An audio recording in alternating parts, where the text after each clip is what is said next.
الرحمن الرحیم۔ السلام علیکم بچوں، ہم نے اس کتاب کا 21واں سبق تو مکمل کر لیا ہے جس کا عنوان ہے راجہ جامو لوچن۔ اب ہم بچوں اس کے سوالات کریں گے، تو جو الفاظ اور ان کے معنی دیے گئے ہیں وہ آپ خود یاد کرنا۔ تو کرتے ہیں سوال۔ ہاں بچوں، اس کا کیا ہے پہلا سوال، جامو لوچن کیسا راجہ تھا؟ جواب ہے اس کا بچوں، راجہ جامو لوچن بہت ہی فیاض اور سخی راجہ تھے جو ہر وقت اپنی عوام کے بارے میں فکر مند رہتے تھے اور انہیں ہمیشہ خوش دیکھنا چاہتے تھے۔ سوال نمبر 2، شیر اور بکری والے واقعے کی یادگار کہاں اور کس طرح قائم کی گئی؟ ہاں بچوں، اس کا جواب ہے شیر اور بکری کو ایک ساتھ پانی پیتے ہوئے دیکھ کر راجہ نے اس مقام پر وہاں ایک خوبصورت شہر بسایا اور اپنے نام پر اس کا نام جامو رکھا، جو رفتہ رفتہ جموں کے شہر سے جموں کے نام سے مشہور ہوا۔ اس طرح یہ واقعہ یادگار بنا۔ سوال نمبر 3، شکار کے وقت جامو لوچن نے کیا منظر دیکھا؟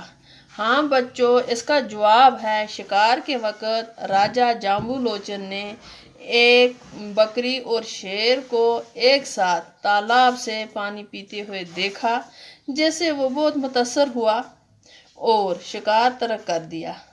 سوال نمبر 4، اس سبق میں جو واقعہ دیا گیا ہے اسے اپنے لفظوں میں بیان کیجیے۔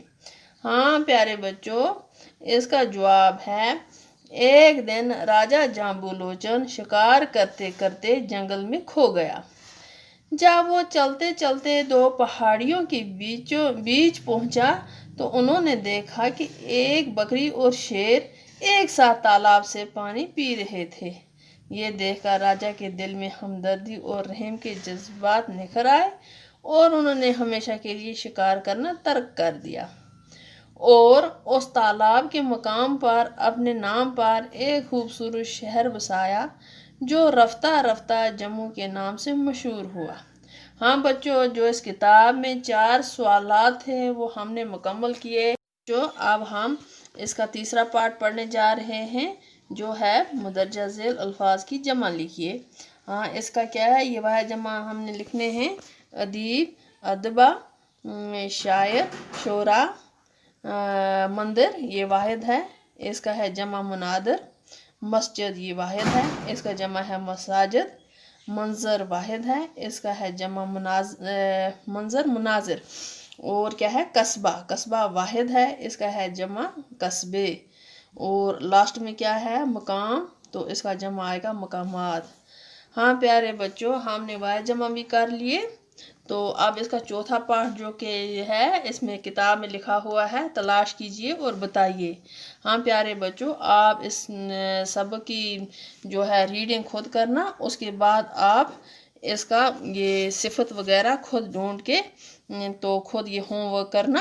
ہاں یہ ہے فیاض صفت ہے، اس سے فیاضی اسم بنتا ہے، سخی صفت ہے، اس سے سخاوت اسم بنتا ہے۔